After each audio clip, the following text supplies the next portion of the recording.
सब कहते हैं एचयूएफ बनाओ, इससे टैक्स बचेगा, बट कोई ये तो नहीं बताता कि एचयूएफ बनाने से टैक्स कैसे बच सकता है। तो मैं आपको बताऊंगा कि एचयूएफ बनाने से आप कैसे टैक्स बचा सकते हैं। सबसे पहले separate legal identity. Separate legal identity कहते ही आपकी एचयूएफ को एक सेपरेट पैन नंबर मिल जाता है। सेपरेट पैन मिलते ही आप अपनी इंडिविजुअल रिटर्न के अलावा एक एचयूएफ की रिटर्न सेपरेटली फाइल कर सकते हैं। So once you separately file the return for your HUF, you know that as per the Indian taxation laws, the tax slab for any person earning up to rupees 2,50,000 is nil. Thus, it means that if your HUF is having an annual income of only rupees 2,50,000, you will not have to pay any tax. Deductions under Chapter 6A, ये second point है जिस पर आप HUF के अंतर्गत tax बचा सकते हैं। आपकी टैक्स सेविंग इन्वेस्टमेंट्स जो कि 1.5 लाख के बियॉन्ड हैं, जिनकी आप अपनी पर्सनल फाइल में किसी प्रकार की छूट नहीं ले सकते, उन सभी इन्वेस्टमेंट्स को आप अपने HUF के अंदर टैक्स डिडक्शन के लिए चैप्टर 6A के अंदर क्लेम कर सकते हैं। इस पूरे प्रोसेस के अंतर्गत अगर सिर्फ सेक्शन 80C को ही काउंट करूं तो 1.5 लाख रुपए के इन्वेस्टमेंट्स आप एडिशनली HUF से टैक्स छूट के लिए कर सकते हैं। इस प्रकार अगर आपकी टैक्सेबल इनकम बेसिक लिमिट की 2.5 लाख प्लस 1.5 लाख रुपए की 80 जोड़े तो सालाना 4 लाख रुपए तक की आमदनी पर आपको किसी प्रकार का टैक्स दे नहीं होगा। थर्ड पॉइंट,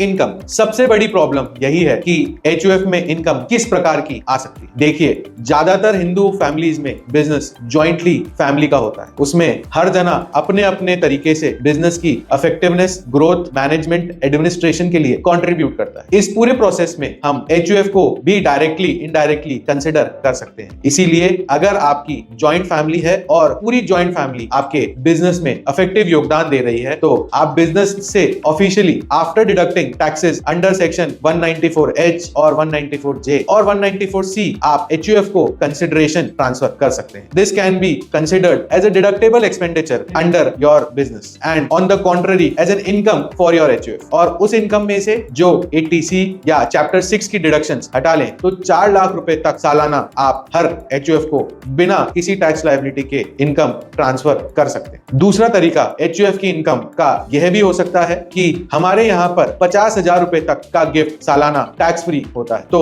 अगर आप अपनी पर्सनल फाइल से कुछ अमाउंट अपनी HUF को गिफ्ट कर दें तो आपको अपनी पर्सनल फाइल में तो कोई बेनिफिट नहीं मिलेगा, बट वह पैसा HUF की टैक्सेबल इनकम की तरफ माना जाएगा। इसका फायदा यह है कि जो पैसा मैंने अपनी पर्सनल फाइल से अपनी HUF को गिफ्ट करा है तो वह पैसा HUF की इनकम है। HUF की इनकम होने के बाद उस इनकम की जो भी फ्यूचर अर्निंग्स होगी वह भी मेरी HUF की ही होगी। इस प्रकार आप अपने द्वारा, अपने माँ बाप द्वारा और अपने रिश्तेदारों और फ्रेंड से भी कुछ पैसा अपनी HUF में गिफ्ट कर सकते हैं और उसकी आमदनी या उस पैसे से होने वाली आमदनी HUF की आमदनी कहलाएगी और उस पर टैक्स लायबिलिटी भी HUF को ही देय होगी।